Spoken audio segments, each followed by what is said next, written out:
भूकंप एक ऐसी प्राकृतिक घटना है जिसका सटीक अनुमान लगा पाना अब तक संभव नहीं हो सका है। पिछले दशकों में भूकंप विज्ञान के क्षेत्र में काफी प्रगति हुई। भूकंप अध्ययन और वेधशालाओं के बढ़ने से भूगर्भीय हलचल को समझना आसान हुआ है।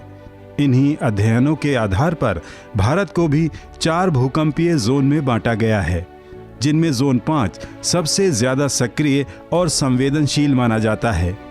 हिमालय भी इसी जोन में आता है, जो कि वैज्ञानिकों के मुताबिक भारतीय और यूरेशियन यानी मध्य एशियाई प्लेट के टकराने से बना था और अभी भी यहाँ भारतीय प्लेट एशियाई प्लेट के नीचे खिसक रही है।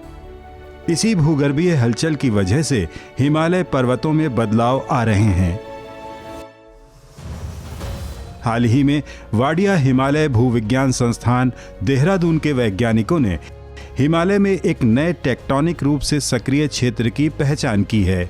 लद्दाख के सिंधु सिवनी क्षेत्र पर किए गए अध्ययन की जारी रिपोर्ट के मुताबिक अभी तक लॉक या बंद क्षेत्र माने जाने वाले इस इलाके में भारतीय और एशियाई प्लेट्स आपस में मिल रही हैं। तो हमारी स्टडी ये बोलती है कि जो सिंधु नदी जिस स्ट्रक्चर के अलोंग बहती है वो क्वाटरनरी टाइम में एक्टिव था। तो उसकी एक्टिविटी हमने फील्ड एविडेंसेस के बेस पे लोकेट किया। हमने जो पुरानी नदी का जो तलछट है वो लगभग 180 मीटर 170 मीटर ऊपर हैंग करता है प्रेजेंट डे रिवर के लेवल से। जो लेक डिपॉजिट्स हैं, जो पुराने लेक डिपॉजिट्स हैं, वो टिल्ट हो गए हैं, वो फोल्ड हो चुके हैं। ग्रेवल, जो फ्लूवियल ग्रेवल बोलते हैं, जिसको हम तलछट बोलते हैं, वो उसके ऊपर ओल्डर बेडरॉक ऊपर चढ़ गया है। तो ओल्डर बेडरॉक का ऊपर चढ़ने का मतलब है किसी की कोई टेक्टोनिक एक्टिविटी हुई है जिसकी वजह से वो पूरा ग्रेवल उसके ऊपर, जो बेडरॉक है वो ग्रेवल के ऊपर चढ़ गया है। जब हम डेट करते हैं इनको, ल्यूमिनेसेंस डेटिंग से हमने इनको डेट किया तो पता चला कि ये 78,000 साल से 58,000 साल के बीच में ये एक्टिविटी हुई है। सुदूर लद्दाख के इस क्षेत्र में किए गए विस्तृत भौगोलिक अध्ययन में देखा गया कि जहां नदियां ऊंचे उठे इलाकों से जुड़ी हुई हैं, वहां पर गाद के इलाके झुके हुए हैं और उनकी सतह टूटी हुई है। यहाँ की कमजोर चट्टानों का ऑप्टिकल एस्टिमुलेटेड ल्यूमिनेसेंस प्रयोगशाला में अध्ययन किया गया।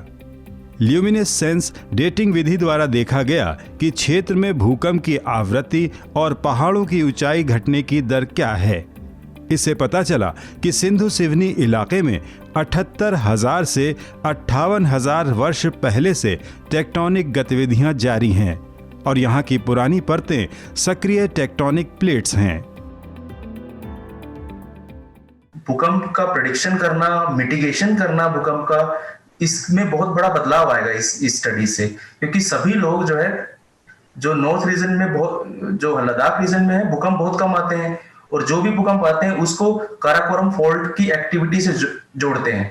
लेकिन जो ये स्टडीज है, इस स्टडी पब्लिश हुई है, इससे एक नया एंगल मिलेगा और उस नए एंगल से अब जोड़ पाएंगे कि क्या ये भूकंप एक और रीजन हो सकता है, क्या कोई और रीजन हो सकता है भूकंप आने का इस लद्दाख रीजन में। हिमालय को मुख्य रूप से main central thrust MCT, main boundary thrust MBT और मेन फ्रंटल थ्रस्ट MFT से निर्मित माना जाता है। अभी तक की जानकारी के अनुसार MFT थ्रस्ट को छोड़कर बाकी सभी बंद क्षेत्र माने जाते थे और हिमालय में आ रहे बदलाव के लिए MFT को ही जिम्मेदार माना जाता था। हिमालय के सिवनी क्षेत्र को लेकर भूवैज्ञानिकों के नए खुलासे से भूकंप के अनुमान, पहाड़ों के विकास और उसके भूगर्भीय ढांचे को बेहतर तरीके से समझने में मदद मिलेगी। साथ ही इस खोज से भूकंप अध्ययन में अहम बदलाव आ सकते हैं।